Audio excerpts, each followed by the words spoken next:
ஒரு நாள் ஒரு நரி ஒரு திராட்சை தோட்டத்தின் வழியாக நடக்கிறாள். அப்போது ஒரு உயரமான மரத்தில் நன்றாக பழுத்திருக்கும் திராட்சை களைகளை பார்த்தது. அவை மிகவும் சவ்வித்த இளகிய பழங்கள் போல் தோன்றின. நரி மிகவும் பசித்திருந்தது.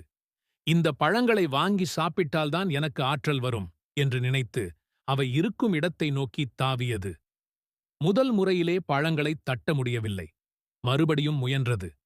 மூன்றாவது முறையிலும் முடியவில்லை. பலமுறை தாவியும் அதன் கால்கள் வலித்துவிட்டன. இறுதியில் நரி சலிப்பாகச் சொன்னது, இந்த திராட்சைகள் பழுக்கவே இல்லை, புளிப்பாக இருக்குமே என்று சொல்லிக்கொண்டு அங்கிருந்து விலகி சென்றது. நெறிமொழி மாரல்: எட்டாத திராட்சை புளிப்பதாம். நாம் எட்ட முடியாததை தவறாக சொல்லுவது தவறு. இந்த வீடியோ உங்களுக்கு பிடித்திருந்தால் லைக் பண்ணுங்க, ஷேர் பண்ணுங்க, கமெண்ட் பண்ணுங்க, மறக்காம நம்ம சேனலை சப்ஸ்கிரைப் பண்ணுங்க. நண்பர்களே!